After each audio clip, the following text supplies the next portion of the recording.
असं शिष्टमंडळानं या ठिकाणी हाकी आणि वाघमारे यांना सांगितलंय।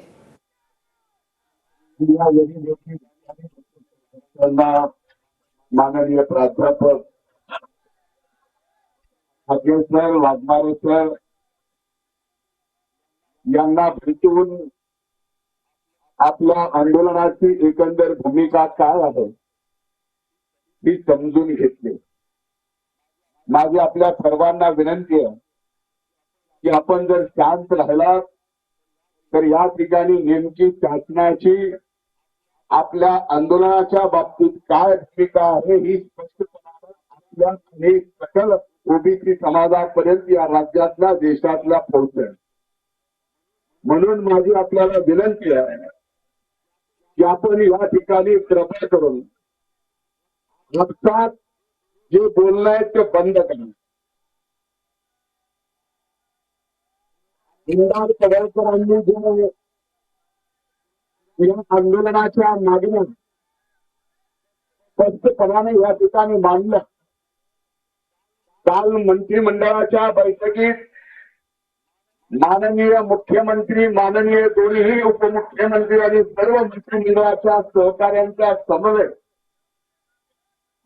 आंदोलनकर्त्याच्या शिष्टमंडळाने जे जे विषय मांडले ते सर्व विषय शासनाने अतिशय गांभीर्याने या ठिकाणी घेतलेले आहे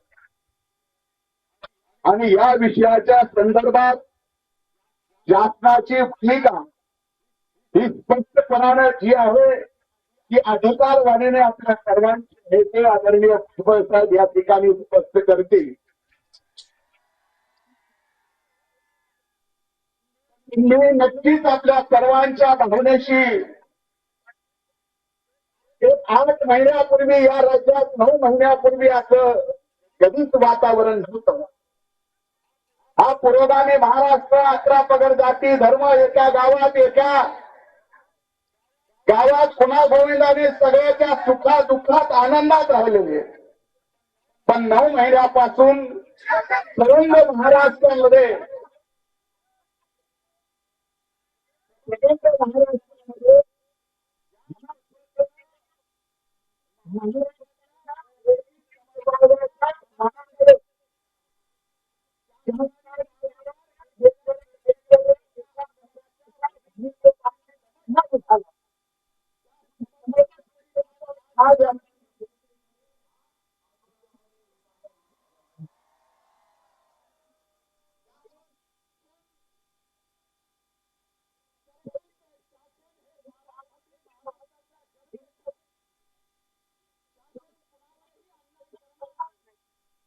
आणि असा अन्याय होत असेल, असा समज जर ओबीसी समाजातील प्रवर्गात माझ्या बंधू भगिनींना झाला असेल, तो समज आहे का गैरसमज आहे ही सुद्धा भूमिका शासनाने स्पष्टपणाने आपल्या समोर मांडली पाहिजे।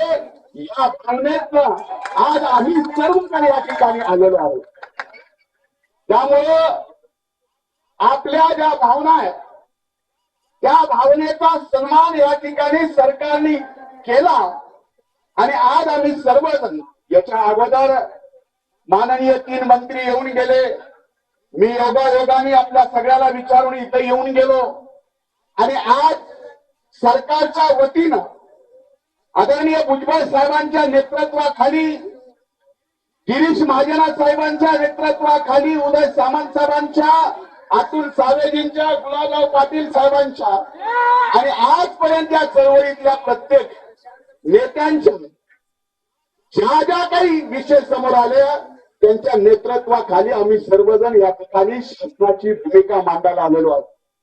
म्हणून माझी आपल्याला हात जोडून विनंती आहे की यानंतर शासनाची जी काही भूमिका आहे ती आदरणीय भुजबळ साहेबांनी आपल्या सर्वांच्या समोर, महाराष्ट्राच्या नाही तर देशाच्या समोर ओबीसीच्या आरक्षणाचे संरक्षण हे सरकार कसं करणार आहे याची भूमिका राज्य सरकारच्या वतीनं स्पष्ट करतील अशी मी त्यांना विनंती करतो।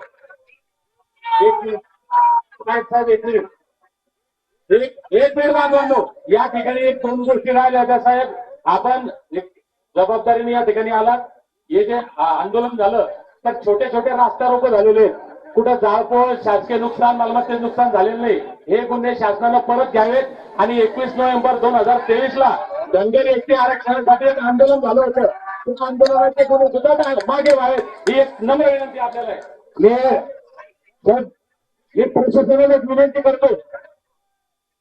मी प्रशासनाला एक विनंती करतो की आम्ही साहेब पाहता मग थांबा.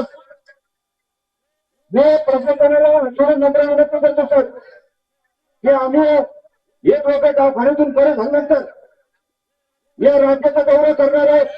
कृपया आपण या लोकांना या आपली गरज माहिती करतो.